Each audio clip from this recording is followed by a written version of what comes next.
Above the hotel gate, I saw a sign. International Conference on Inflammations of the Eye. For those who have cried too much or not cried enough. All of them with name tags on their lapels, like temporary nameplates in a cemetery or markers in a botanical garden. They approach one another as if sniffing, as if checking. Who are you? Where are you from? And when was the last time you cried?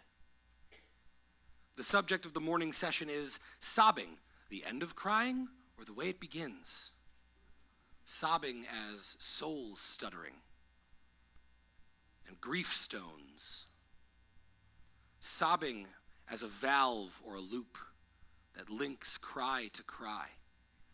A loop that unravels easily like a hair ribbon, and the crying hair that fans out in profusion, glorious.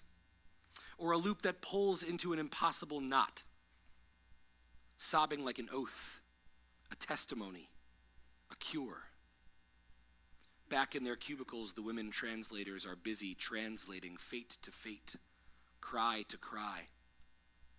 At night they come home, scrub the words from their lips, and with sobs of happiness, they start loving, their eyes aflame with joy. Yehuda Amichai. I have cried so much in these last 2 years. To be honest, I can't think of a 2-year stretch of my life where I cried more often. Some of you might call me soft for it, and you'd be right. I am soft. I'm breakable. I'm vulnerable. I hope never to be anything different. The world unceasingly wants my heart to harden, like a fearful pharaoh in an ancient day, like a would-be tyrant clinging desperately, relentlessly to power. The world wants me to look only at my own life, my own circle, and never beyond it. The world wants to compartmentalize my anguish. The world wants me to grow numb to violence, to pain, to hate, to war. It wants me to think that those things are normal, avoidable, necessary evils. The world wants me to think that evils are necessary. But I don't. Can't. And so I have wept. I've cried so much these last 2 years. In 2 years, I have witnessed more violence connected to my people than the rest of my life combined. With murders in Manchester just constituting one more example. May God comfort their families. It began on what is supposed to be one of our year's happy Simchat Torah, the joy of Torah. I watched as 1,200 innocent souls, most of them my brethren, my tribe's people, my distant relatives, were ripped from existence by human beings, filled with hate and driven by hate. The most horrific act perpetrated against the Jewish people in my lifetime, and the deadliest since the most unspeakable human horror of all time.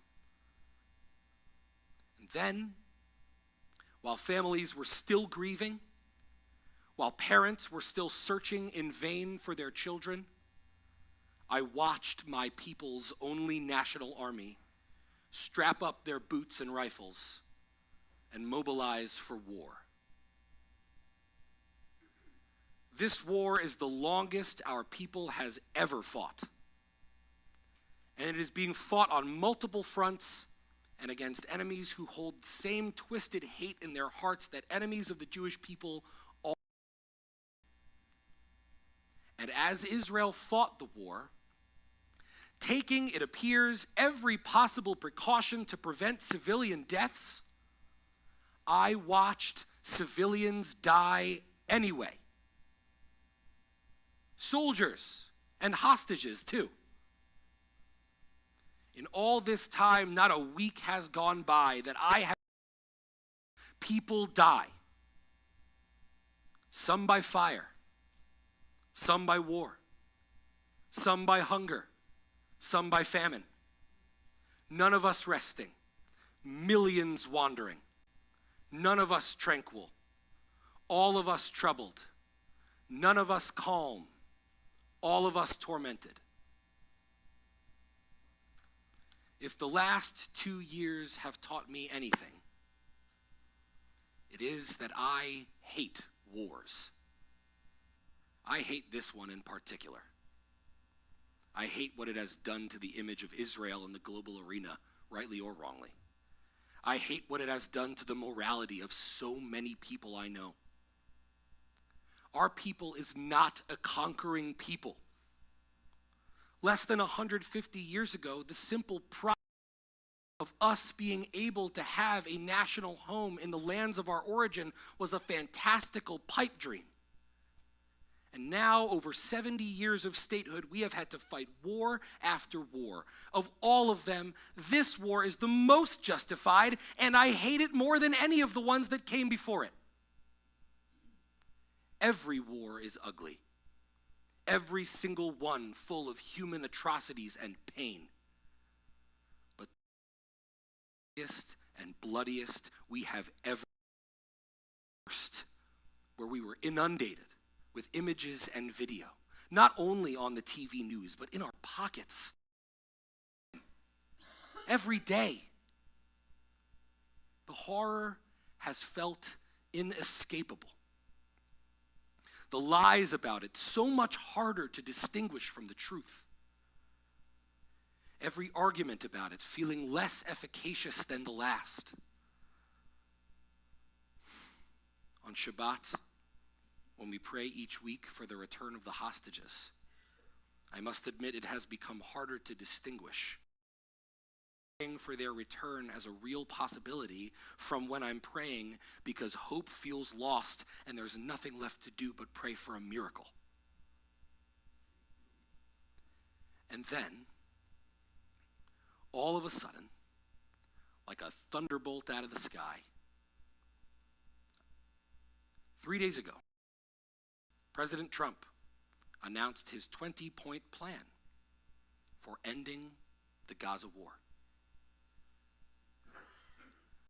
Like perhaps many of you, when I first saw the headline, into skepticism. Since 2016, I have seen Trump administration plans for how to handle the Israeli-Palestinian conflict, and not once have I ever seen one that treated the Palestinians with any real kind of dignity. The president's rhetoric since the start of his second term with regard to the Palestinians has in large part continued that. Plus, the war has been almost over many times already. Ceasefires in place and then immediately broken. Hostage coffins returned with the died. But then I saw that not only had Bibi Netanyahu, he did so on live television. So in spite of myself, I read the 20 points. And I've got to tell you, it felt like I was taking crazy pills. The plan makes sense. There is no Gaza Lago in this plan. There is no ethnic cleansing of the Gaza Strip in this plan. There is no Bezalel Smotrich fantasy of a fully Jewish Gaza in this plan. It uses words like, quote, Gaza will be redeveloped for the benefit of the people of Gaza who have suffered more than enough. And, quote, an interfaith dialogue process will be established based on the values of tolerance and peaceful coexistence to try and change mindsets and narratives of Palestinians and Israelis by emphasizing the benefits that can be derived from peace. Quote, the conditions may finally be in place for a credible pathway to Palestinian self-determination and statehood, which the United States recognizes as the aspiration of the Palestinian people. This is language that never in my wildest dreams would I have imagined coming from the Trump administration, nor would I have imagined a Netanyahu planning. Opponents of the plan are peace-focused, coexistence-focused, pragmatic, and it seems specifically designed to transcend the hate that has derailed this peace process for 100 years. Here's some more important points that I've left out here. But those I've already mentioned and the ones that will follow here, I think will give you a good understanding of the approach and ethos of this plan. Gaza will be a de-radicalized, terror-free zone that does not pose a threat to its neighbors. Gaza will be redeveloped for the benefit of the people of Gaza, who have suffered more than enough. If both sides agree to this proposal, the war will immediately end. Israeli forces will withdraw to the agreed-upon line to prepare for a hostage release. During this time, all military operations, including aerial and artillery bombardment, will be suspended, and battle lines will remain frozen until conditions are met for the complete staged withdrawal. Within 72 hours of Israel publicly accepting this agreement, all hostages alive and deceased will be returned. Are returned, Hamas members who commit to peaceful coexistence and to decommission their weapons will be given amnesty.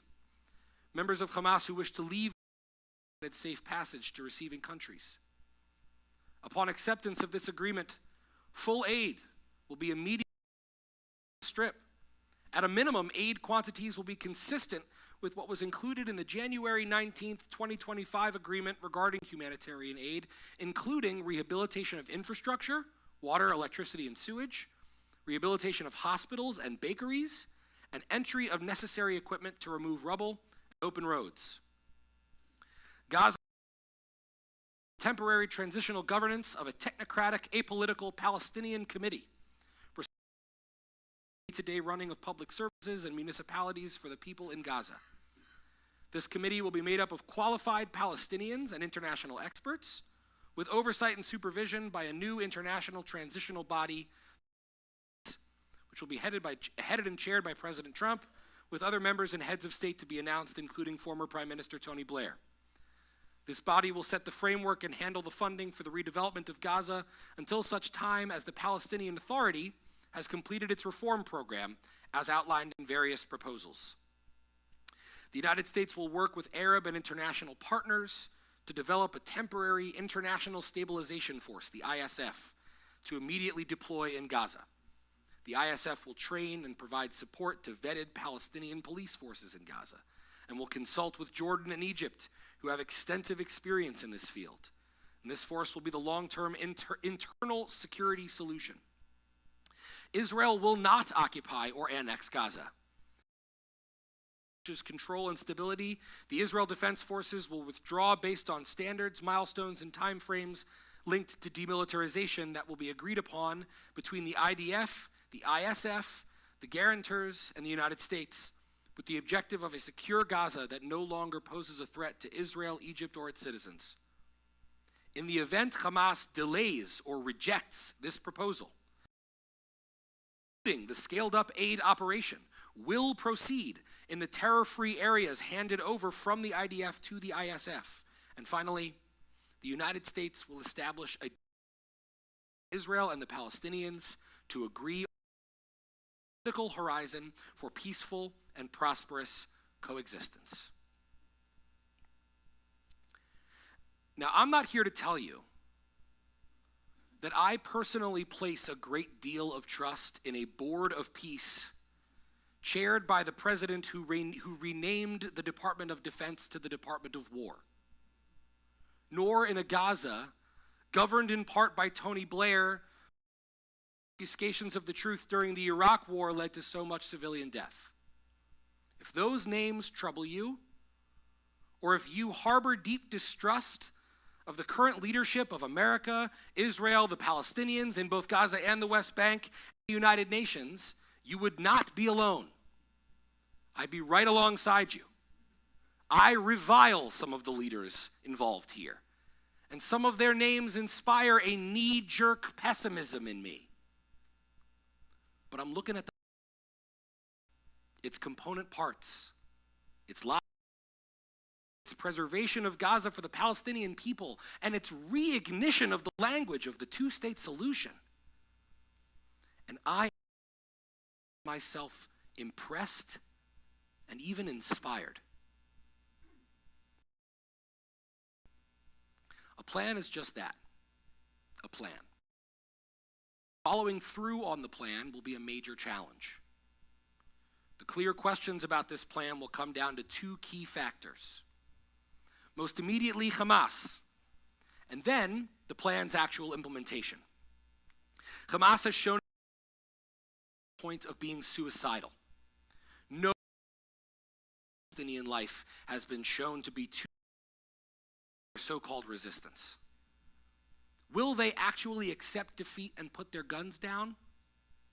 I doubt it. Hamas fired rockets into Israel.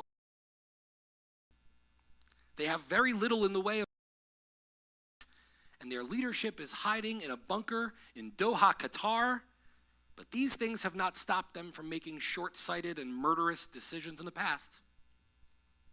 My hope here is for that important point in President Trump's plan to actually happen. That whatever Gazan lands Israel has cleared of Hamas operatives will be turned over to the ISF and thus to Gazan Palestinians, who will be met by peacekeepers of aid. Implementing a plan of de-radicalization, re-education, and reconciliation, both for Palestinians and for Israelis, will take years of consistent work of educators, government officials and institutions, and thought leaders of both nations. Will Israel make good on that the annexation of the West Bank will be off the table? Will the building of new settlements cease as we try to build the road toward a two-state solution? Will the Palestinian Authority, the acting Palestinian government in the West Bank, actually work to build the reforms and re-education programs needed to change attitudes in the West Bank? Will they be willing to wait in the wings and not be a direct player in the governance of Gaza during this transitional period? What I have yet to see is talk from Palestinian and Israeli leadership to their citizens in Arabic and Hebrew in support of this pathway forward. As Thomas Friedman, the New York Times foreign affairs columnist, writes, all that matters is what they say in public to their own people in their own language. In Washington, officials lie in public and tell the truth in private. In the Middle East, officials lie in private and tell the truth in public. I am reminded, however, of this truth. Peace between Israel and Egypt seemed impossible until it wasn't. Peace between Israel and Jordan seemed impossible until it wasn't. Jimmy Carter did not maintain the peace between Israel and Egypt. Israel and Egypt have done that. Bill Clinton did not maintain the peace between Israel and Jordan. Israel and Jordan have done that. These were nations that went to brutal war against one another multiple times. Wars that were existential wars for the state of Israel. And yet we found a way to forge peace. A peace that was fragile at its birth, but is now well-founded and strongly defended. Will this plan succeed? I hope so. It seems like it's our last and best chance at a real path toward the two-state solution, which remains the only acceptable solution to the conflict. Might it fail, like so many attempts before it? Of course. But my friends, I have cried so much these last 2 years. I've wept and anguished, and wept and prayed, and wept and worried for the term of this longest war in our people's history. And I'm not even an Israeli, nor am I a Palestinian. Any member of either of those nations has far more right to grieve and worry and cry than I have. But I hate this war. I want it to end. Regardless of my feelings about the current administration of the United States in particular, I don't want the war to end 4 years from now. Chance that maybe someone closer to my own political ideology will be sitting in the Oval Office when it happens. No political win is worth the lives of more Gazan children or Israeli soldiers. Peace. Peace is the highest aim and the noblest pursuit. The Talmud teaches that the entire Torah is for the sake of darchei shalom, paths of peace. And they shall beat their swords into plowshares and their spears into pruning hooks. Nation shall not take up sword against nation. They shall never again know war. But every family shall lie down under its own vine and fig tree, and no one shall terrify them. If this year will be sweeter than the last, if we are to do true teshuvah as a people for the ways this war has debased us and clouded, if we are to begin the work of reconciliation, if we are to build a peace that is, in the words of Dr. King, not the absence of tension but the presence of justice, then this war must end. Let me be the first in our community to raise my hand and say, okay, Mr. President, I might disagree with you politically 99 times out of 100. I might not share a single value of yours. I might not trust you to keep your word on almost anything. But your administration has produced a good plan. I support it. Let me be the first to raise my hand and say, okay, Prime Minister Netanyahu, I may question your motives for directing the war effort the way you have. I may suspect that you don't truly wish to see Palestinian statehood flourish alongside ours. I may demand that when this war is over, you be brought up on long overdue corruption charges. But I applaud your public approval of this plan. There are 15 million people between the river and the sea. 7.3 million Jews, 7.5 million Palestinian Arabs. We all deserve to live free peoples in our land. Lihyot amim chofshim be'artzenu. Peace over politics. Peace, freedom, and justice for all. After a century of pain, struggle, and war, may this be the year that finally both Israel and Palestine are sealed in the book of life. Ken Yehi Ratzon. Amen.